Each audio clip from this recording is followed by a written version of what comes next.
Hello, my name is Olivia Harrington.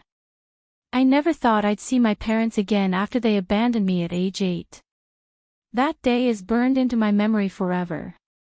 Mom and Dad dropped me off at Grandma Sophia's house with just a small backpack of clothes, promising they'd be back soon.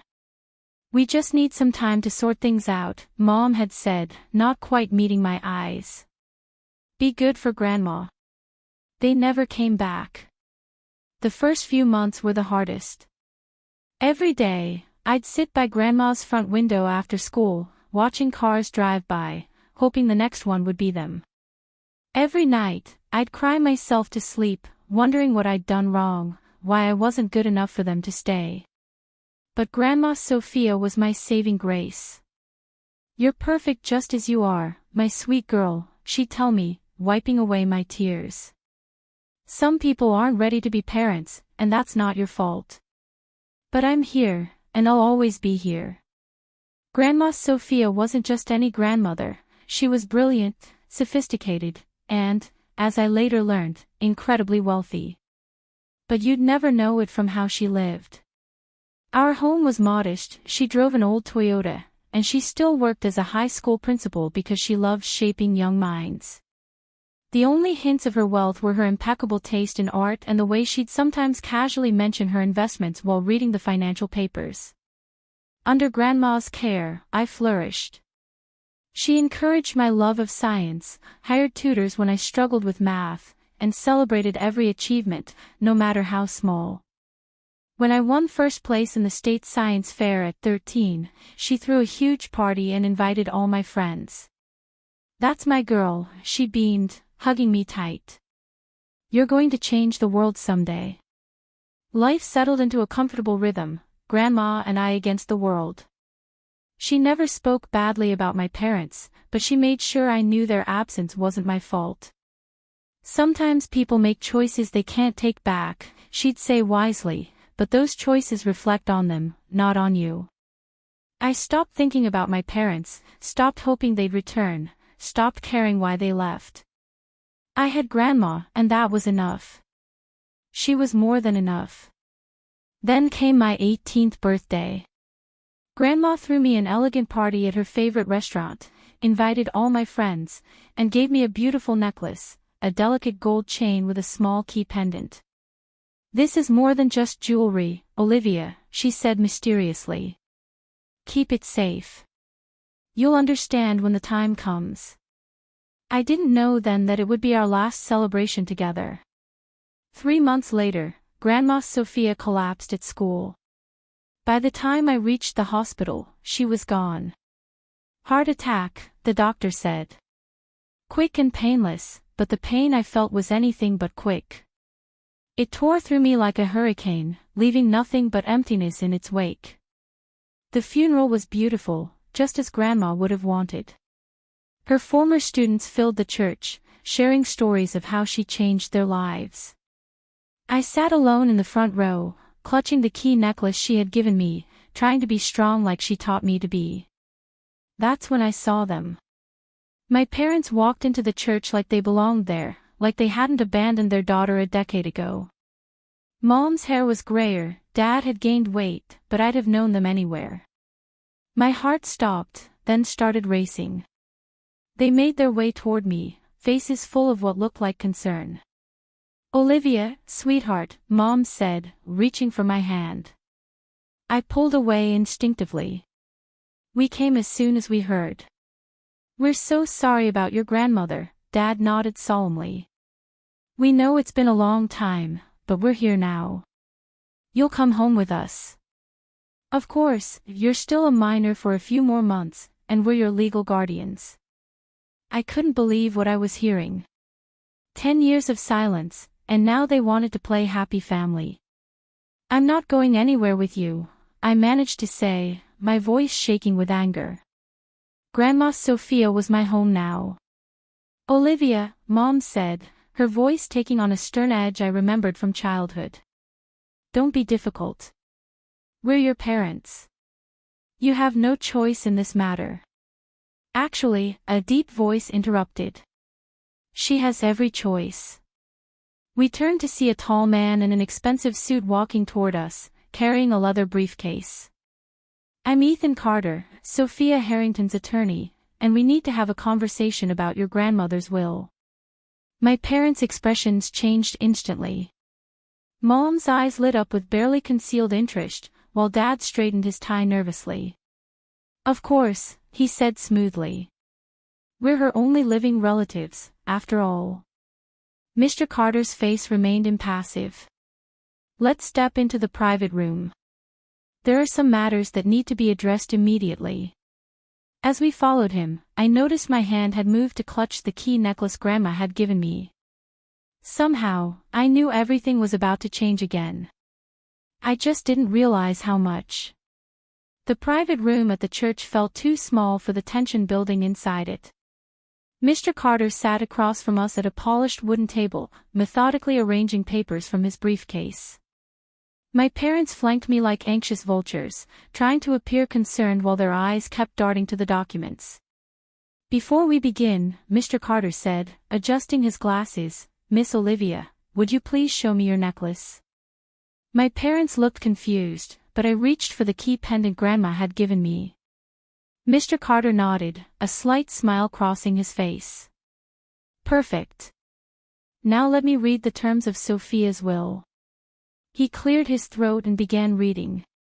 "I, Sophia Harrington, being of sound mind, declare this to be my last will and testament."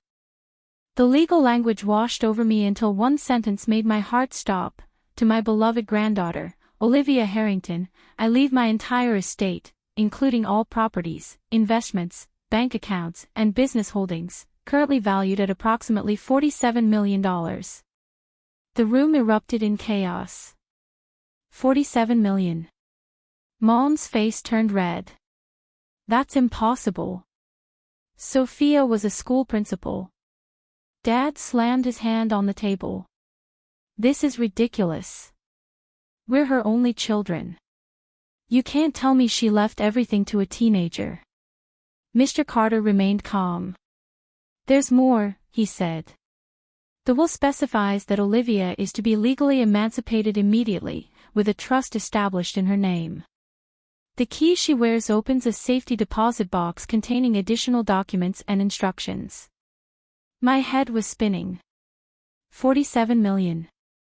Grandma Sophia, my modest Toyota driving grandmother, had been worth $47 million.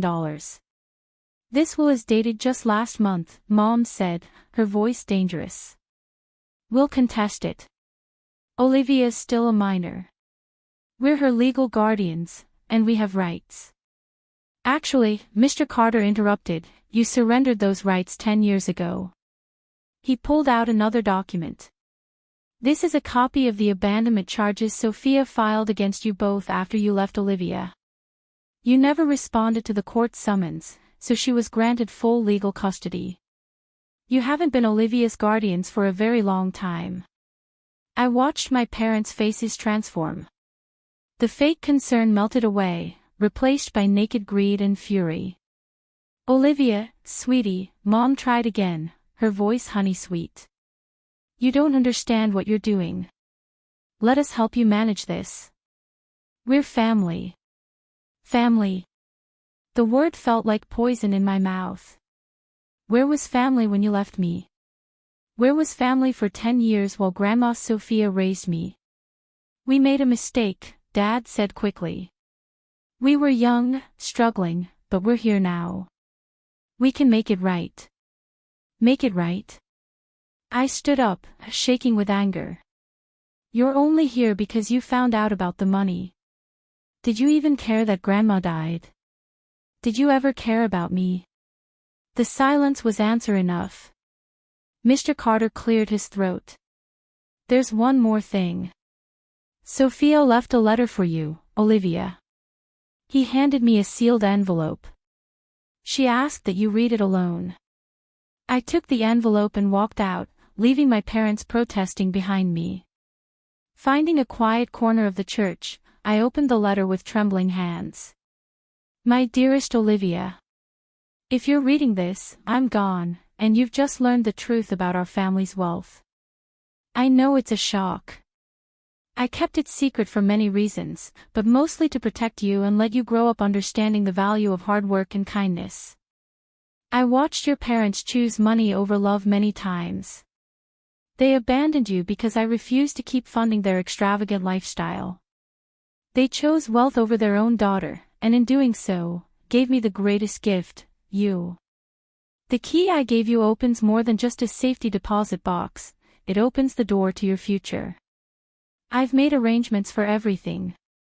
The house is yours, your college fund is secure, the family business awaits when you're ready. But most importantly, remember this, you are loved, not for your inheritance, but for who you are. The same quiet strength that helped you survive being abandoned has prepared you to handle this responsibility.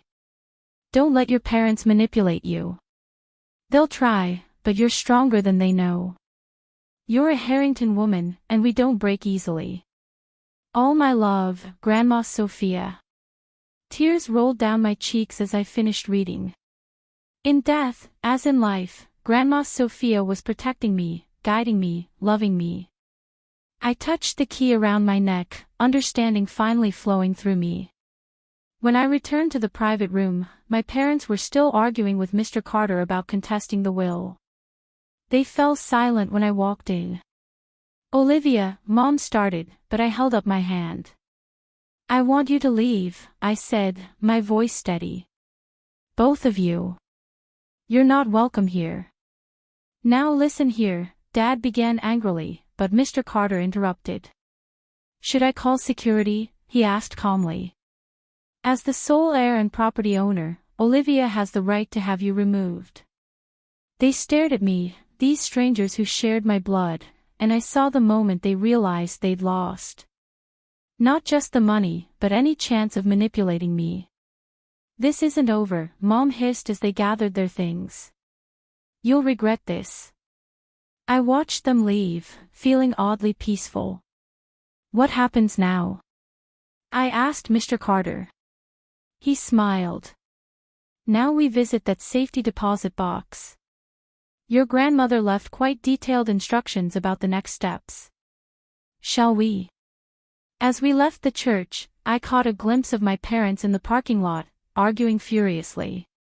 They'd lost everything today, not that they ever really had it.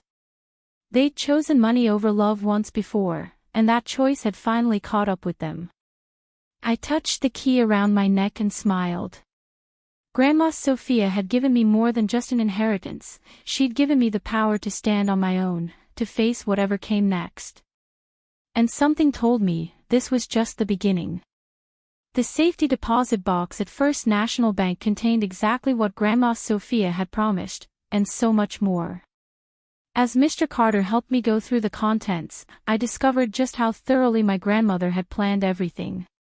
Inside were property deeds, stock certificates, and detailed instructions about the family business, Harrington Investments, a company I'd never even known existed.